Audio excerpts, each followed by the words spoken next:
अध्यक्ष महोदय, अध्यक्ष महोदय, चेंबूर येथील NG आचार्य आणि DK मराठे ह्या महाविद्यालयामध्ये अध्यक्ष महोदय काल एक अचानक परिपत्रक काढण्यात आलं आणि त्या महाविद्यालयामध्ये शिकणाऱ्या विद्यार्थ्यांना जीन्स आणि टी-शर्ट किंवा जॅकेट जर कोणी घालून येत असेल तर त्या विद्यार्थ्यांना प्रवेश बंदी करण्यात आली। अध्यक्ष महोदय, हा एक तालिबानी फतवा एका महाविद्यालयाने काढला। अध्यक्ष महोदय, तेच जर लोन महाराष्ट्राच्या इतर महाविद्यालयामध्ये जर पसरले तर अतिशय कायदा व सुव्यवस्थेचा प्रश्न सुद्धा निर्माण होईल।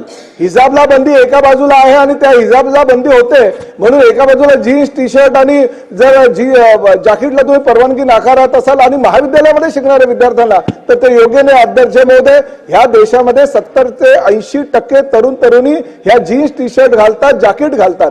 मला एका गोष्टीची कल्पना नाही। अध्यक्ष महोदय, उद्या जर त्याच महाविद्यालयामध्ये स्विमिंग कॉम्पिटिशन असेल तर त्या स्विमिंग कॉम्पिटिशनच्या स्विमिंग सूटला तुम्ही परमिशन नाकारणार आहात का? उद्या जर स्पोर्ट्स डेला टी-शर्ट आणि शॉर्ट्स घालणाऱ्या विद्यार्थ्यांना जर क्रीडा प्रकारामध्ये सहभागी व्हायचं असेल तर त्याला तुम्ही परवानगी नाकारणार का? अशा प्रकारे जाणीवपूर्वक तालिबानी फतवा काढून विद्यार्थ्यांना जो अधिकार दिलेला आहे लोकशाहीमध्ये त्याच्याशी जर खेळखंडोबा कुठलंही महाविद्यालय करत असेल तर त्यांच्यावर कठोर कारवाई होणं गरजेचं। अध्यक्ष महोदय, आपल्या माध्यमातून मी या सभागृहाला विनंती करू इच्छितो की मराठे आणि आचार्य महाविद्यालयाने जो तालिबानी फतवा काल काढलेला तो तात्काळ बंद करावा आणि शिक्षण मंत्र्यांनी त्यांच्यावर कठोर कारवाई करावी अशी भूमिका या सभागृहामध्ये मी मांडतोय। अध्यक्ष महोदय, आणि तुम्ही तशा प्रकारचे निर्देश द्यावे अशी विनंती करतो।